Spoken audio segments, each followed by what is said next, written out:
Hello all. Today we're going to look at the history of Baa Black sheep. Who were the master, the dame and the little boy? How big is a bag of wool? Is the rhyme about the wool trade in medieval England, or is it really an attack on capitalism and a manifesto for social revolution? If you stay to the end, you'll get answers to all these questions, and as a bonus you'll find out what I think the rhyme is really about. Just in case you're not familiar with it, the version we know today goes something like this. Baa Black sheep, have you any wool? Yes, sir, 3 bags full. 1 for my master, 1 for my dame, and 1 for the little boy who lives down the lane.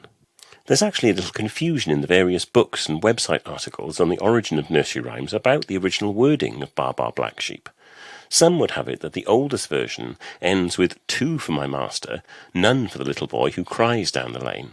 In fact, the first published version we know of dates from 1744, is Tommy Thumb's Pretty Songbook.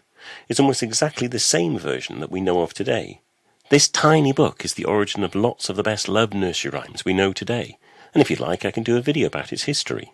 The alternative versions, about the little boy getting none, date from the later 18th century, like the Mother Goose Melodies published in 1765. So what can we make of all of this? Well, it may be that the 2 versions existed side by side. How many of us even today recite a rhyme only for someone else to quote a slightly different version, and perhaps the idea of a little boy getting nothing didn't go down too well with little boys in the nursery, and so the nothing version died out. I suppose your preference over which version is correct depends on how you view the distribution of the means of production.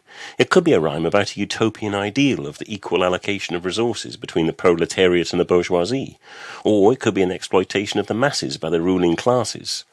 Who knew a simple video about a sheep would include a discussion of the Marxist dialectic? What is certainly true is that none for the little boy makes for a better narrative, especially if you want to interpret it as the boy being symbolic of the peasant farmers, which is where this story takes us. So what's the origin of the rhyme? Well, before we get to what it might be about, I want to deal with what it's not about.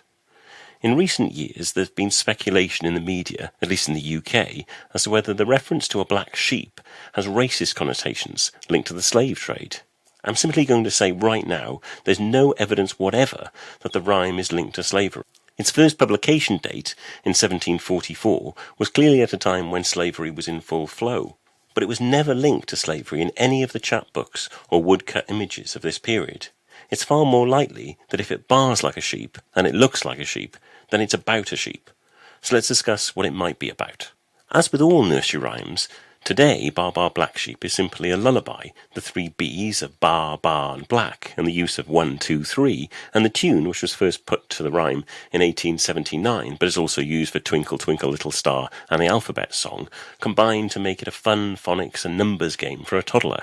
However, there may still be a deeper meaning, so let's explore that. The widely accepted theory on the origin of Baa Black sheep comes from the imagination of Catherine Elwes Thomas in The Real Personage of Mother Goose, published in 1930. Now, it has to be said, I find it quite surprising that so many serious academics of the origins of rhymes accept Thomas's hypothesis without question. Her theories are often fun, but rather fanciful. For example, she links Jack and Jill with Cardinal Wolsey, which I've done a video about, and I'll add a link below. So what's her theory about Baa Black sheep? Apparently, it all goes back to a wool tax imposed by Edward I in 1275. Edward, who was known as Longshanks on account of his height, he was reputedly 6'2", is most famous today as the Hammer of the Scots, on account of him defeating William Wallace at the Battle of Falkirk in 1298. Now, in truth, he was more of a Hammer of the Welsh, but that's a different story. The point is, all this hammering came at a cost, and early in his reign, he needed to raise taxes. The wool trade was an easy source of royal revenue. It was a simple tax to collect on account of being bulky to transport, and a tax on exports was even easier, as wool was only traded through relatively few ports on the way to the Low Countries to be turned into yarn and then fine cloth. England had the largest wool trade in Europe, and almost the entire economy through the early Middle Ages was based on its production. The historic significance of wool to English commerce is still seen today. The Speaker of the House of Lords sits on the woolsack, which is now filled with a blend of wool sourced from Britain and across the Commonwealth, to symbolise those links. Returning to Catherine Elwes Thomas's theory, she quotes 1275 as the date of the wool tax, or ancient custom as it became known. Edward did impose a rather minor tax on the export of wool at this time. It brought in an average of £10,000 a year.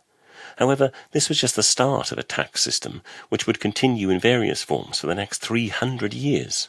Indeed, a much more punitive tax, and one which you might have thought would have led to a clandestine protest rhyme, was proposed in 1294, when instead of just taxing exports, the king planned to seize all the wool in the country, so the monarch, or if you like, the master, would have a complete monopoly on the revenue. The discontent in the country was such that the system became known as maltrot, or bad tax in Norman French, and in the end the king, under pressure from Parliament, was forced to amend his plans, and instead the merchants, the dame, according to Elbert Thomas, agreed to pay a customs duty worth perhaps as much as £110,000. The people who apparently missed out most were the peasant farmers, the little boy who lived down the lane.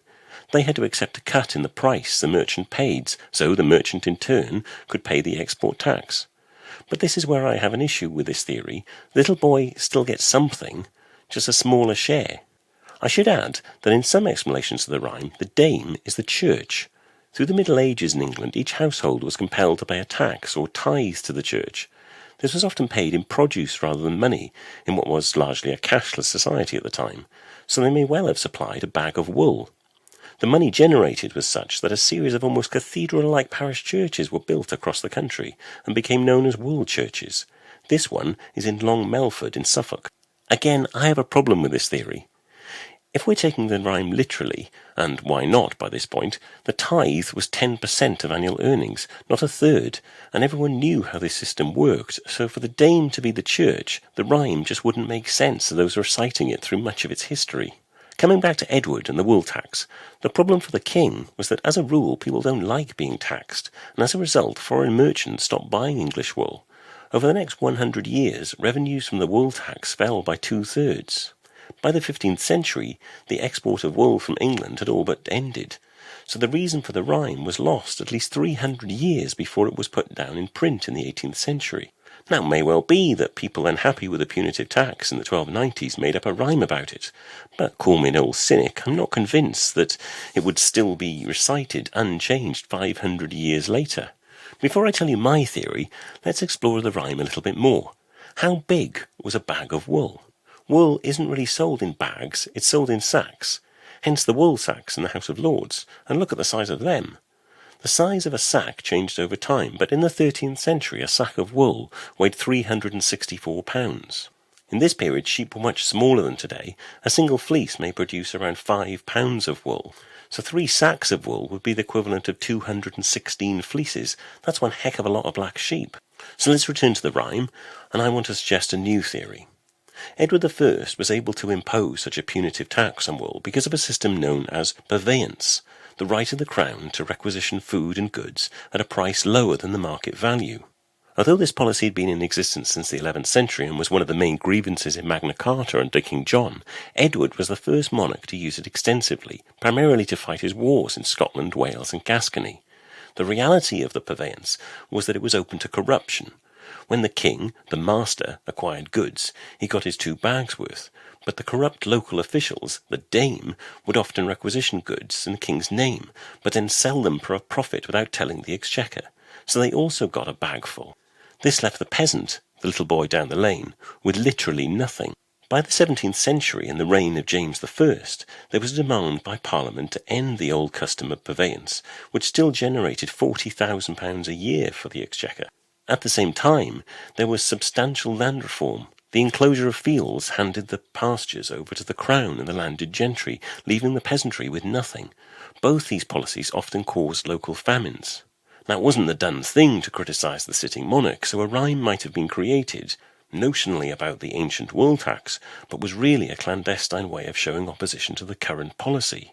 Purveyance was eventually abolished in 1660, within living memory of the first recording of Baa Black sheep in print. Personally, I think this makes more sense than the 1275 version. Of course, we'll never know the true meaning of the rhyme, but putting forward theories is half the fun. Well, I hope you enjoyed this woolly tale. If you did, please do leave a like. And if you'd like to learn more about the meanings of rhymes, sayings, and fairy tales, please consider subscribing for more. Bye for now.